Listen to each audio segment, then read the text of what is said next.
y la tome, yo le voy a dar a Axa, mi hija, por mujer.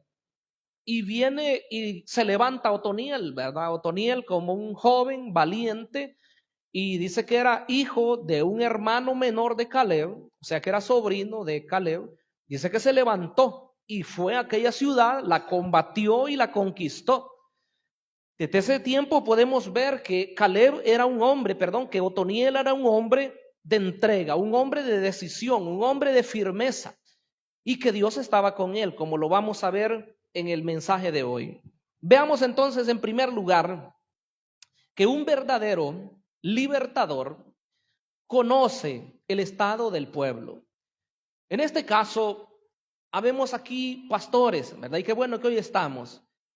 Porque Dios, hermanos, nos ha levantado a nosotros, pero para que guiemos al pueblo de Dios, no para destrucción. Si ustedes se fijan, los que querían destruir al pueblo de Dios eran los enemigos. Los que se enfocaban en destruir al pueblo de Israel eran los enemigos que estaban a los alrededores. Pero los libertadores, pero los jueces, esos hombres ungidos y llenos del Espíritu Santo, Dios los levantaba para que defendieran a la nación, para que los hicieran reconocer que la dependencia de Dios es importante. Así que hoy los pastores principalmente y los líderes de esta congregación, Dios nos ha levantado y debemos nosotros conocer el estado de la iglesia. No podemos nosotros hacer otra cosa sin la guianza del Espíritu Santo. Entonces, la condición de Israel en ese momento era difícil, hay que decirlo. Era una condición de apostasía. Y esa palabra, de verdad, cuando conocemos su significado, asusta. Porque apostatar significa negar la fe. El pueblo de manera general habían dejado a Dios. El versículo 7 dice que hicieron lo malo, los hijos de Israel, ante los ojos de Jehová. Y olvidaron a Jehová su Dios y sirvieron a los Baales y a las imágenes de acera. Ya Dios lo había advertido. No es que no les había dicho. Ya vamos a leer un pasaje en el libro del Deuteronomio donde claramente Dios les dice. En Deuteronomio capítulo 7, versículo 1, Dios había dicho que ellos no debían hacer ninguna alianza con los moradores de Canaán. Mire lo que dice: cuando Jehová tu Dios te haya introducido en la tierra en la cual entrarás para tomarla y hayas echado de delante de ti a las naciones, al Eteo, al Gergeseo, al Amorreo, al Cananeo, al Fereceo, al Heveo y al Jebuseo, 7 naciones mayores y más poderosas que tú, y Jehová tu Dios las haya entregado delante de ti y las hayas derrotado y las destruirás del todo. No harás con ellas alianza, ni tendrás de ellas misericordia. No emparentarás con ellas, no darás tu hijo a su hijo, tu hija a su hijo, ni tomarás a su hija para tu hijo, porque desviará a tu hijo de en pos de mí y servirán a dioses ajenos. Y el furor de Jehová se encenderá sobre vosotros y te destruirá pronto. Dios lo había dicho. Y según lo que vemos en lo malo que ellos hicieron, dice que hicieron alianzas. Y hubieron matrimonios mixtos. Se casaron con esas mujeres. Si volvemos al libro de Jueces, dice el capítulo 3, el versículo 5, así los hijos de Israel habitaban entre los cananeos, eteos, amorreos, fereceos, heveos y jebuseos. 6, y tomaron de sus hijas por mujeres y dieron sus hijas a los hijos de ellos y sirvieron a sus dioses. O sea, la condición era grave. Israel era un pueblo santo. Y como se dice que ellos eran especiales entre todos los pueblos de la tierra, entre todas las naciones, Dios los escogió. Y hay que saber que la iglesia, para aplicarlo a nuestra vida, hay que saber también que nosotros hemos sido escogidos. Somos un pueblo especial. La Biblia dice que somos un linaje escogido, una nación santa, un pueblo adquirido por Dios, dice la Biblia. Entonces espera el Señor que nosotros seamos también un pueblo diferente, un pueblo santo, un pueblo apartado para Él. Pero ellos lo habían dejado. Dice que sirven a otros dioses, sirvieron a los Baales y a las imágenes de acera. Anteriormente decíamos que Baal era el dios de la lluvia y el dios de las tormentas. Agreguemos que ese dios era representado por un toro y se creía que la fertilidad dependía de él. De modo que ellos podían clamar a ese su dios y bueno, ellos creían que venía la lluvia y que producía toda la vegetación y los cultivos eran producto de que ellos servían a ese dios. Pero nosotros sabemos que no hay muchos dioses. No es que hay un dios de la lluvia, un dios del trueno, un dios de la guerra, como decían más adelante los otros imperios, sino que uno solo es el Dios verdadero. Y a ese Dios es al que nosotros debemos servir. No debemos apartarnos, como dice la palabra, ni a la derecha ni a la izquierda. Más bien debemos tener puestos los ojos en Jesús, dice la Biblia, el autor y consumador de nuestra fe. Bendito sea el Señor. Entonces no debemos apartarnos. Hay problema, ¿verdad? Cuando nosotros nos hacemos lo mismo con el mundo. En el caso que pone acá de darles las hijas a los del mundo o tomar, ¿verdad?, que las muchachas se casen con los del mundo, eso podría incluso darse hoy en este tiempo. Pero lo que estamos diciendo es que eso no es de agrado del Señor. Por supuesto que las alianzas son de diferente tipo, no solamente podrían ser esas. Pero dice que hacen alianzas, hay matrimonios mixtos y aparte de eso ellos sirven a los dioses de esas personas. Pensemos hoy, porque el mensaje no es solamente para hablar de Israel. ¿Cuáles pudieran ser hoy los dioses que nos apartan de Dios, del verdadero Dios? Siempre hemos hablado, hermanos, y es importante las diferentes áreas en las que nosotros nos desenvolvemos. Podría ser que su trabajo, que tan especial que es, que Dios se lo ha dado, podría ser que usted lo llegue a adorar tanto y ponga en primer lugar eso y pueda hacer que eso lo aleje de Dios. Y esa no es la voluntad de Dios. Porque usted sabe que cuando alguien está sin un trabajo, oramos, ¿verdad? Le pedimos al Señor, Señor, ábrele de puertas, bendícelo, bendícela. Pero el problema es si cuando ya ese trabajo está, ese nos alejó del Señor. Hay que pensar si eso es exactamente la voluntad de Dios.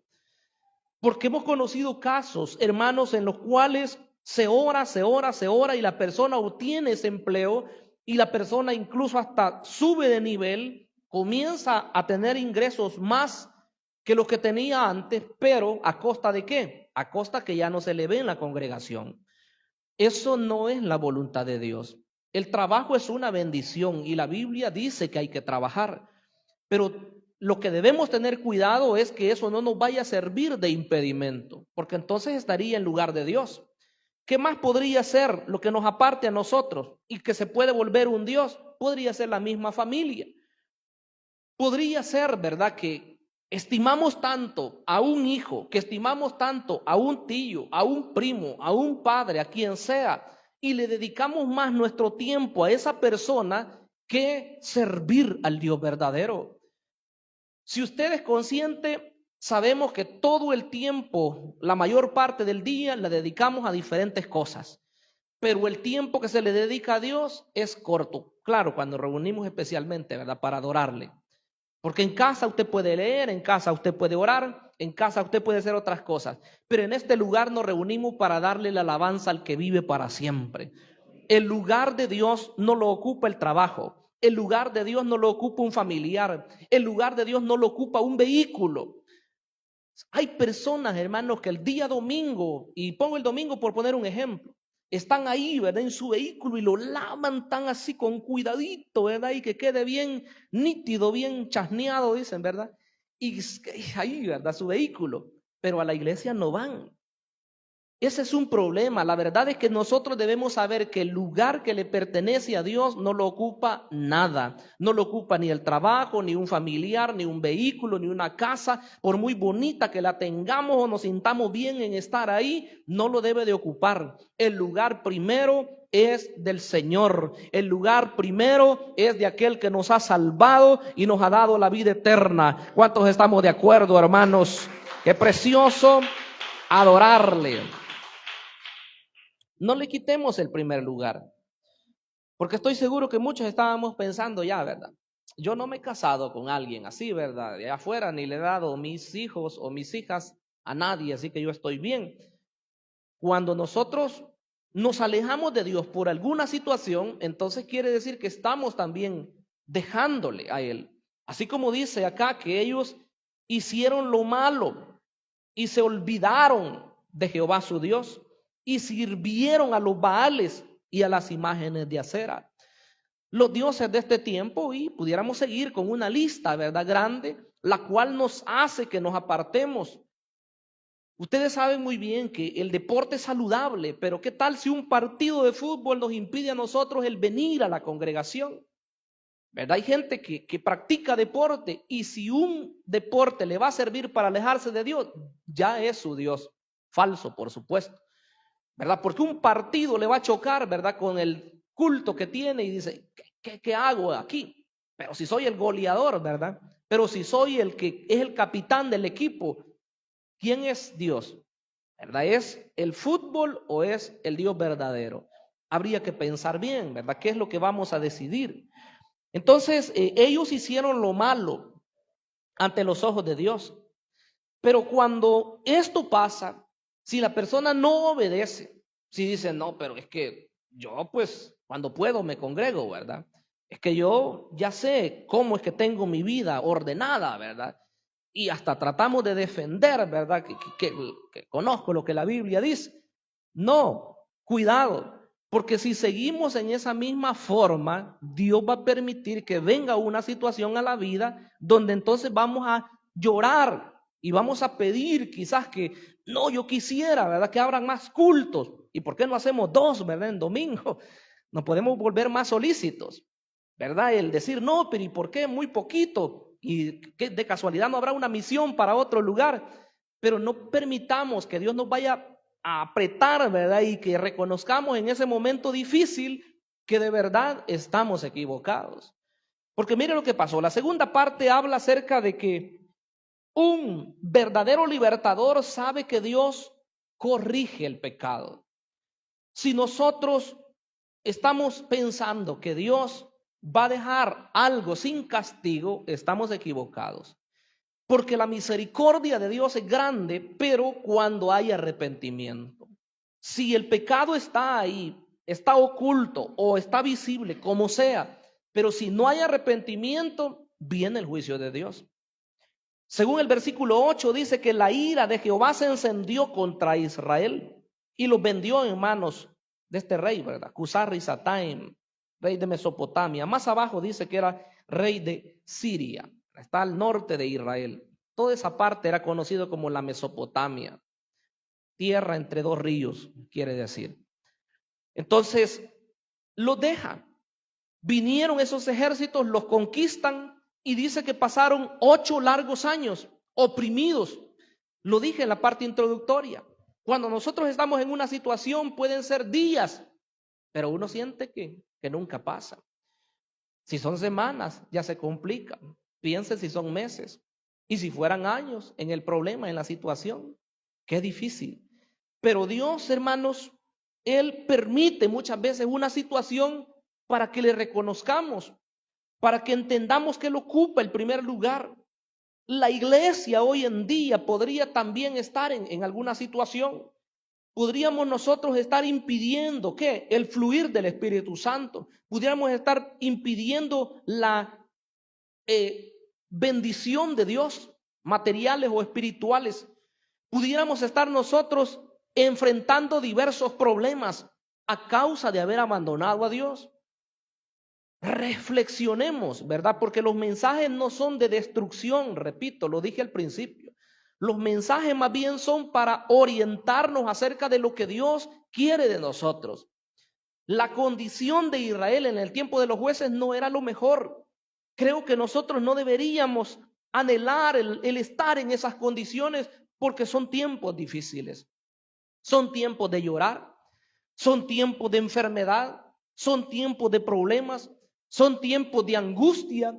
Y yo creo que si yo le pregunto a cualquiera de los que estamos en este lugar, y si usted me pregunta a mí, tampoco yo quiero estar en una situación así. Sino más bien nosotros siempre queremos que Dios nos prospere, que Dios nos bendiga, que Él esté con su brazo extendido. Pero si hay pecado, el brazo de Dios como que si se aleja. Él está siempre ahí, pero quiere arrepentimiento, quiere que le busquemos a Él.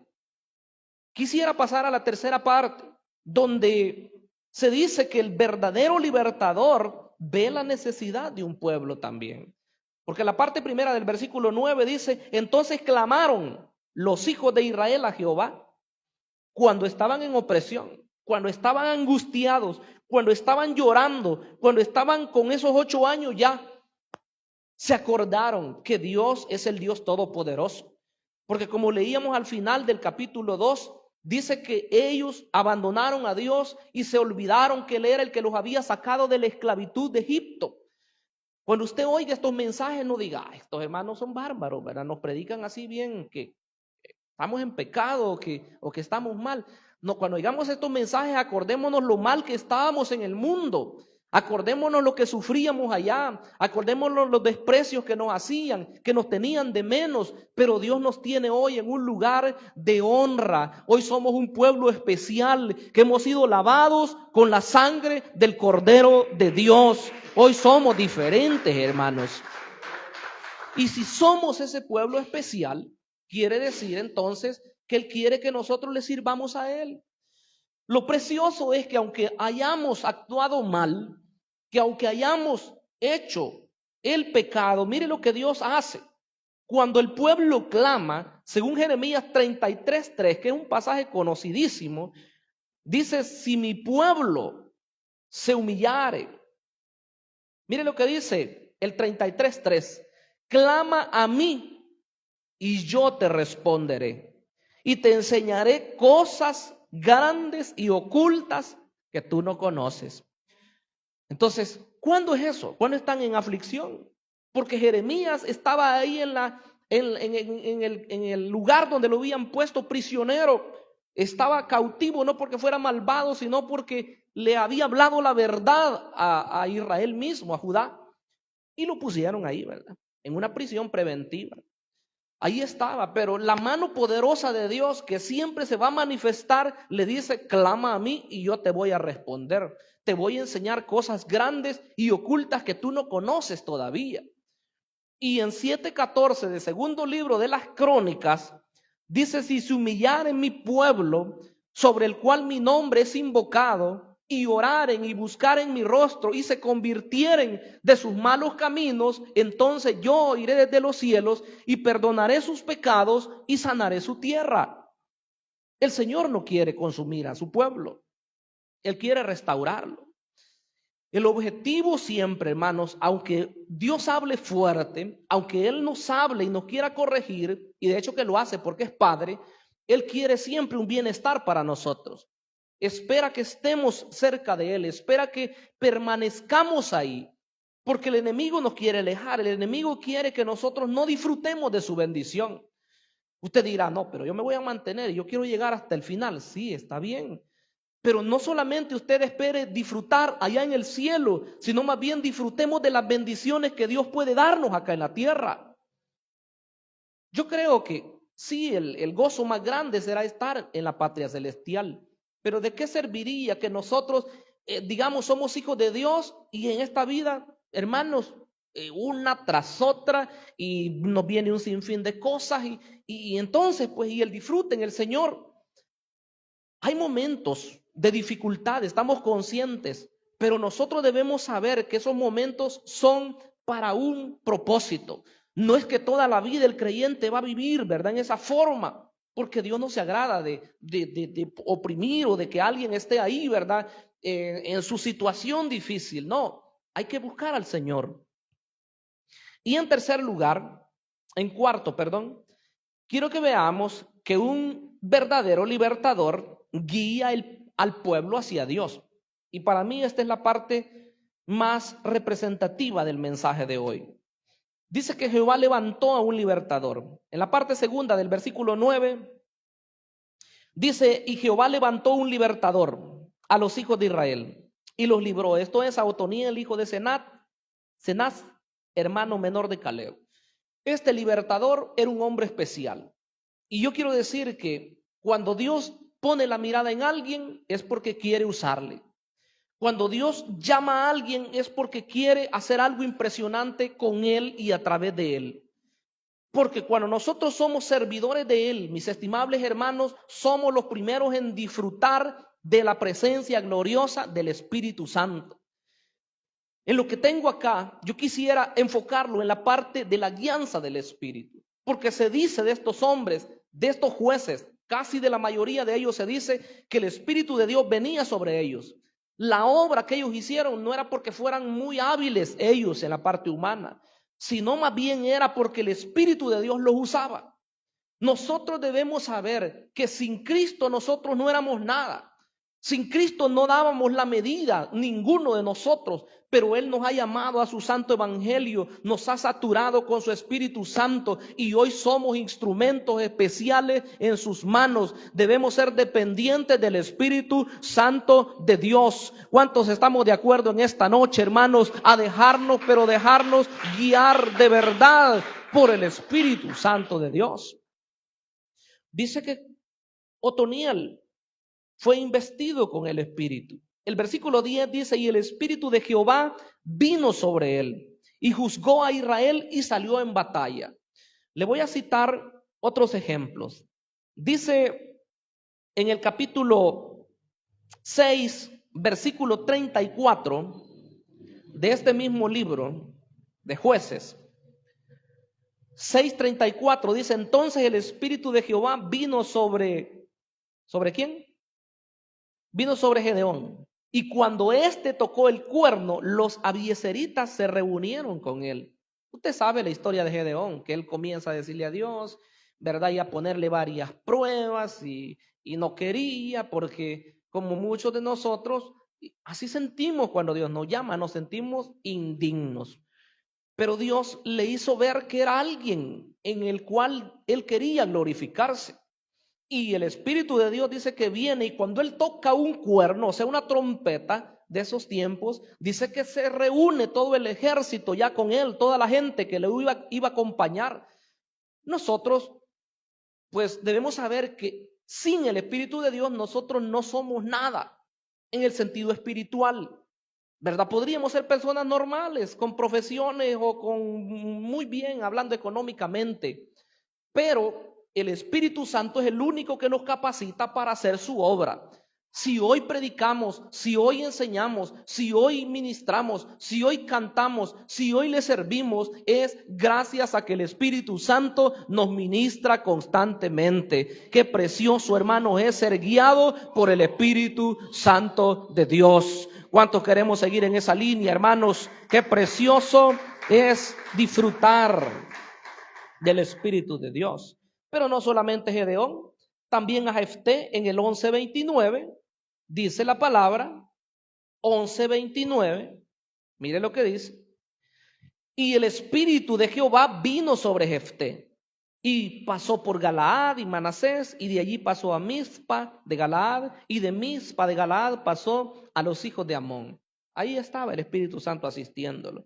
También se dice que asistió a Sansón en el 13:25, y el Espíritu de Jehová comenzó a manifestarse en él en los campamentos de Dan entre Zora y Estaol. Y en el 14:6 vuelve a decir, y el Espíritu de Jehová vino sobre Sansón, quien despedazó al león como quien despedaza a un cabrito sin tener nada en su mano, y no declaró ni a su padre ni a su madre lo que había hecho. Bueno, y sigue, ¿verdad? El 19 vuelve a decir lo mismo.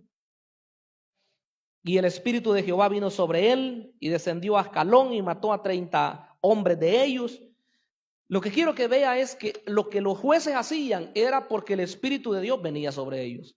Entonces, hombres como Otoniel que estamos viendo hoy, hombres como Gedeón, como Jefté, como Sansón, hicieron lo que hicieron es porque el Espíritu de Dios los guiaba.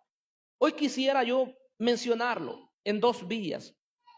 Hoy como iglesia actual, los ministros, los pastores, necesitamos el Espíritu Santo. Necesitamos su guianza. Y no solamente que digamos, sí lo tenemos, ¿verdad? Sí, el Espíritu de Dios mora. Hoy ya lo sabemos, que en el tiempo del Nuevo Testamento, el Espíritu Santo es una posesión, o mejor dicho, habita en el creyente de manera permanente. Ahí está, no solamente en los pastores, sino también en todo el cuerpo que es la iglesia del Señor. Pero, hermanos, no debemos nosotros confiarnos o conformarnos y decir, sí, yo tengo el Espíritu Santo. Pero ¿y qué pasa con nuestra vida? Los que predicamos debemos ser diligentes. Vamos a nosotros a ser dependientes del Espíritu Santo a medida que estemos en la oración, a medida que estemos en la constante lectura de la palabra del Señor. Y valga, ¿verdad?, la oportunidad para decir que los mensajes deben de ser dados por el Espíritu Santo de Dios. No podemos predicar sermones bajados de la internet, ¿verdad? Porque eso no es de bendición para una iglesia, menos para un pastor. Sería ser negligentes nosotros. O como un siervo, ¿verdad? Amigo que tenía hace unos 10 años, me decía, pastor, consígame el libro tal. No les voy a decir el nombre porque es peligroso. Pastor, consígame el libro tal de bosquejos de sermones. Porque hay libros de bosquejos de sermones. Bien fácil, ¿verdad? Hoy hay 1000 sermones de no sé quién. Ahí están escritos ya los sermones. Y qué fácil, ¿verdad? Irlo a traer y solamente lo copio yo por ahí, ¿verdad? En un lugar y bien fácil. Pero ¿será que esa es la voluntad de Dios para el pueblo? Bueno, aquí traemos una secuencia, ¿verdad? En los libros que estudiamos versículo a versículo, pero ¿qué tal si es un mensaje así, diferente, ¿verdad? Por aparte. Y fácil, ¿verdad? Ir a la internet ahí, en mi teléfono o en la computadora, ya tengo el mensaje. Aquí están, ahí está el tema y ahí están los puntos y ahí está todo. Solo lo recitamos. Hasta las ilustraciones a veces de los pastores cuando son descuidados hacen una ilustración que nada tiene que ver con la iglesia local, sino que son cosas valederas en los Estados Unidos o en Sudamérica, porque ellos ni siquiera en eso se fijaron. Pero la palabra dada por el Espíritu Santo será pertinente para la iglesia a la cual está enviando esa palabra. Entonces hay que ser cuidadosos. La guianza del Espíritu. No podemos nosotros retroceder y ser como antes se creía, ¿verdad? Que el Espíritu de Dios guiaba solamente si nosotros abríamos la Biblia. Y ahí donde la abrí, ahí, el Espíritu Santo ahí quiere que yo predique. Más bien era falta de sabiduría, ¿verdad? Porque el Espíritu de Dios lo va a guiar y le va a decir que se prepare, le va a decir que ore en su casa, le va a decir que busque, que lea y que le pida al Señor la dirección para el mensaje que es para la iglesia. No podemos inventar. Yo conocí un hombre que, por supuesto, que él tenía características muy especiales y yo podría decirle muchas y muy buenas, pero el error que cometía era que abría su Biblia, así la tenía, y él comenzaba a hablarle a la gente y él no sabía qué es lo que iba a predicar. Muchos quizás van a decir que así está bien. Y comenzaba a hablar y hablar y hablar y hablar y pasaba y no hallaba dónde poner las manos y se las ponía no sé dónde. Y así, ¿verdad? Se jugaba varias cosas. Y después al fin abría la Biblia. Ay, el mensaje decía. Y ahí donde estaba, donde lo abrí, ahí predicaba. Eso no es guianza del Espíritu Santo, hermano. Más bien, si alguien es pastor o es predicador, eso es descuido, ¿verdad? Porque no está siendo fiel con lo que Dios le ha encomendado. Así que el Espíritu de Dios es clave en la guianza. Y si nos hemos descuidado y si estamos ahí siendo personas que nos gustan las cosas fáciles, entonces el Señor nos dice en 2 Timoteo 1:6, para los pastores, mire lo que nos dice el Señor. 2 Timoteo 1:6. El apóstol Pablo, hablando a su hijo en la fe, Timoteo, le dice, por lo cual te aconsejo que avives el fuego del don de Dios que está en ti por la imposición de mis manos. Porque no nos ha dado Dios espíritu de cobardía, sino de poder, de amor y de dominio propio. Muchos dicen, Timoteo, por ser un joven pastor, llegó el momento cuando estaba acobardándose. Llegó el momento cuando estaba queriendo renunciar. Llegó el momento cuando él estaba con miedo, porque la gente de mayor edad, él creía que tenían la última palabra. Claro, en el tiempo antiguo era más difícil porque se creía que la sabiduría estaba solamente en los ancianitos, ¿verdad? De gran barba y de pelo muy blanco, gente que había vivido mucho. Pero la verdad es que Dios le dice a través del apóstol, le dice, te aconsejo que avives el fuego del don de Dios que está en ti. Y si ya no hay fuego, si comenzamos, ¿verdad?, con ese ímpetu, con fuerzas, y cuando nosotros predicábamos, movíamos a las multitudes, o la gente recibía la palabra y sentía bendición, y hoy ya nada pasa, entonces hay que ver qué estamos haciendo. Bien puede ser que alguno de ustedes se duerma, puede ser que por cansancio, o puede ser otra situación, pero ¿qué tal si predicamos y se nos duerme casi toda la congregación? Entonces hay un problema aquí adelante, ¿verdad? Lo mismo en los que ministran alabanza. Hay que ver, hay que avivar el fuego. El Señor quiere que nosotros dependamos de su Espíritu. Y en la iglesia, que es lo último que quiero aplicar, en la iglesia la dependencia del Espíritu, hermanos, es para hacer su obra, para cumplir con la misión. ¿Por qué a veces sentimos que solo el culto? Y hay que romper ese patrón. Si usted cree que la vida cristiana es solamente venir al culto, irse, venir al culto, irse, ese patrón se debe romper. Con todo amor le digo, ¿verdad? Como pastor. ¿Por qué? Porque la vida cristiana es más que eso. La vida cristiana es afuera. Y cuando digo afuera no es que solamente que me vean, porque a veces nos quedamos hasta ahí. No, mi buen testimonio, hermanos. Y a veces ni siquiera el testimonio es bueno de quien habla así. Dios quiere que hablamos la boca. Y el Espíritu de Dios que está en nosotros, hermanos, nos va a guiar para dar palabras a las personas y que esas personas se conviertan a Cristo. La obra está afuera, la obra no está aquí. Aquí venimos a aprender. ¿Cuántos me siguen? Aquí venimos a instruirnos. Aquí venimos a disfrutar. Y qué precioso, ¿verdad?, el mover del Espíritu. Y qué maravilloso disfrutar. Y qué bueno que aquí tenemos libertad. Usted puede pasar a cantar. Usted si dice, yo quiero dar un testimonio, pasa a dar su testimonio. Qué precioso. Pero allá afuera está la necesidad. Y qué bien, ¿verdad?, que en esos días de evangelismo programados por la iglesia, salimos, compartimos el mensaje y venimos regocijados. Pero no solo ahí. Debe de ser un hábito. Yo admiro a personas, yo no me voy a cansar de decirlo. Yo sé que entre ustedes hay personas que nos dan cátedra de hablarle a las personas de Cristo. Y qué bueno, hay que seguirlo haciendo. Porque a medida que nosotros lo hacemos y compartimos, hermanos, el Espíritu de Dios es el que impacta la vida de las personas. La vez pasada salimos con los estudiantes, porque estamos con la cátedra de evangelismo y con otros estamos en misiones. Y salimos a evangelizar con los muchachos, estamos en evangelismo, y entre ellos, algunos nunca habían evangelizado, estudiantes, nunca habían evangelizado, y hay algo nerviosos.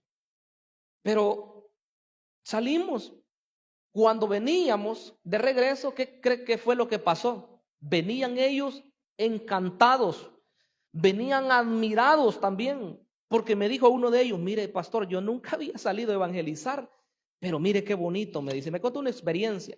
Le hablé a fulano, le hablé a una persona y salió así, de esta forma, y yo me admiré la forma de las palabras que yo le dije, ni siquiera había preparado nada, me decía. Es el Espíritu Santo, le dije yo, Él le va a guiar, sígalo haciendo, siga hablando de Cristo, hay que hacerlo. Por cierto que hay necesidades diversas. Este 24 de agosto, si Dios nos permite, nos vamos a trasladar, no con ustedes, sino con unos estudiantes del Sembrador. Nos vamos a trasladar para la isla La Calzada. Allá hay una obra que se está haciendo. Qué bueno fuera que alguien de aquí si dijera, yo tengo el tiempo y tengo el deseo, yo quisiera acompañarlo, pastor. Puede ir, podemos ir. Un lugar tan difícil, un lugar tan necesitado, no solamente de palabra de Dios, sino que también de alimento, de ropa.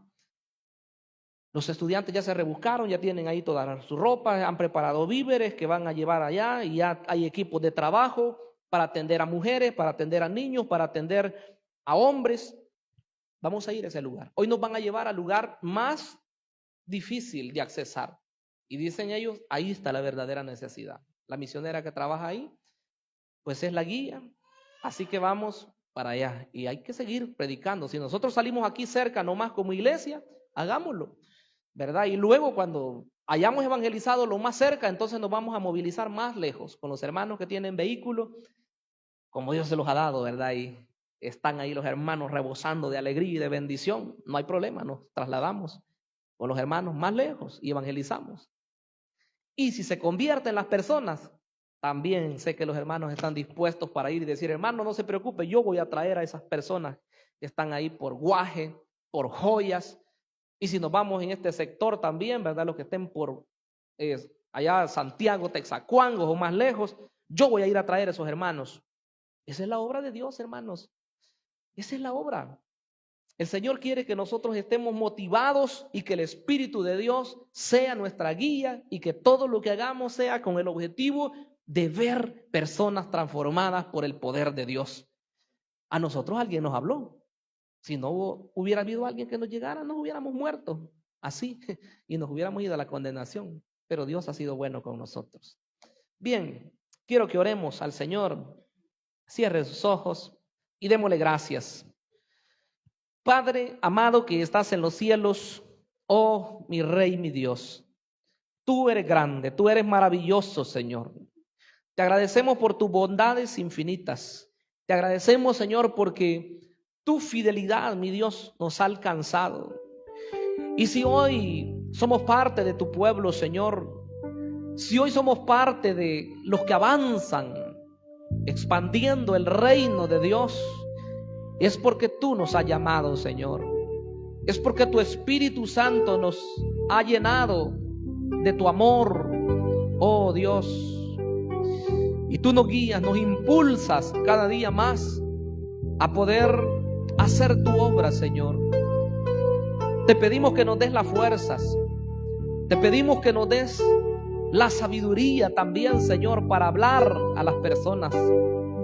Si tu Espíritu, Señor, nos impulsa, sé que habrán grandes sorpresas.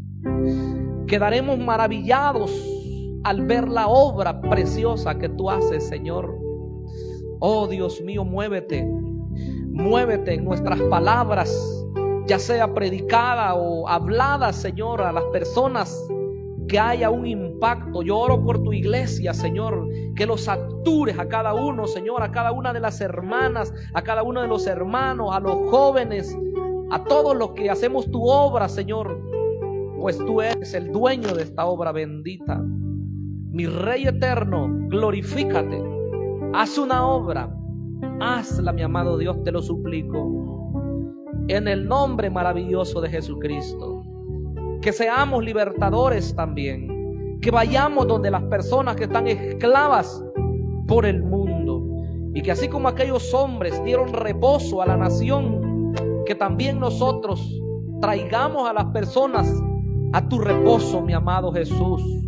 Ellos reposaron por 40 años, que hoy las personas que te reciban como Salvador puedan reposar toda su vida viviendo en paz y en armonía contigo, Señor.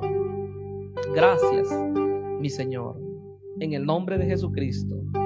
Amén y amén. Gloria a Dios.